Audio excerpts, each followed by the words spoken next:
देखिए 15 अक्टूबर की रात की ये घटना है जिसमें एक व्यक्ति था लाल सिंह, थाना खेरा राठौड़ में।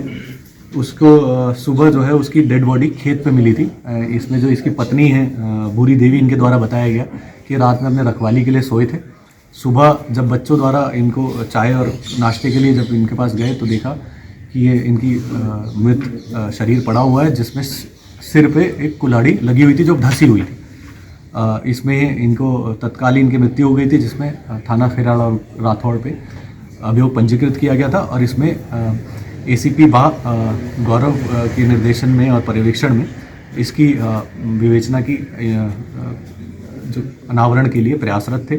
इसमें हमारे द्वारा एसओजी को भी इसमें लगाया गया था, थाना खेरा राठौड़ के अलावा। तो इसमें जो निकल के आया एसओजी टीम के द्वारा, इसमें कई लोगों से उठा के पूछताछ की गई जिन पे हमें शक था। उसी में जो सबसे ज़्यादा शक जा रहा था वो जो ये मृतक है लाल सिंह, इसके लड़के पर जा रहा था, जिसका कि नाम सुभाष है। लड़के से उठा के जब पूछताछ की गई तो इसके द्वारा ज़्यादा पूछताछ में बताया गया कि इसी के द्वारा ये घटना की गई। इसी ने अपने जो पड़ोसी है जिनसे इनकी पुरानी रंजिश चली आ रही है, उनको फंसाने के लिए अपने ये षड्यंत्र रचा था। इसने ही कुल्हाड़ी खरीदी थी। कुल्हाड़ी खरीदने के बाद रात में जाकर इसने अपने पिता के कुल्हाड़ी से वार किया। इसका इंटेंशन जो था उनको सिर्फ घायल करना था, ताकि अटेम्प्ट टू मर्डर का मुकदमा अपोजिशन पे लिखवा कर अपोजिशन वालों पे उनको जेल भिजवाया जा सके। कुछ दिन पहले इनकी आपस में लड़ाई झगड़ा भी हुआ था, जिसमें कि इसका कहना है कि इसको और इसकी पत्नी को और इसकी माँ को विपक्षियों ने मारा था। तो उससे ये बहुत ही ज़्यादा गुस्से में था और उनको सबक सिखाने के लिए इसने ये करना चाह रहा था। और इसी में कुल्हाड़ी जो है इसको घायल करने के लिए था, पर उनकी इसमें इसके पिता की मृत्यु हो गई।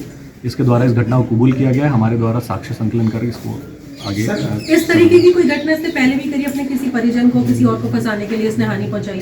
देखिए 2006 में इसके ऊपर मुकदमा लिखा गया था कि इसने अपनी माँ के पैर में गोली मारी थी, और वो भी विपक्षियों से लड़ाई होने के बाद इसने माँ के पैर में गोली मारकर उन पर अभियोग पंजीकृत कराने के लिए लिखी गई थी। पर वो उसमें भी इसी के ऊपर मुकदमा लिखा गया था, इसी के ऊपर केस चला।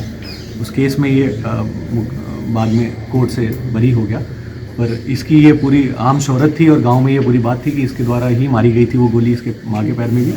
और अभी भी इस पूरे सब जगह यही शक था कि इसी के द्वारा ये घटना की गई है, और इसी के क्रम में हमारे द्वारा इससे उठा के पूछताछ की गई थी, जिसमें इसने इस घटना को कबूल किया।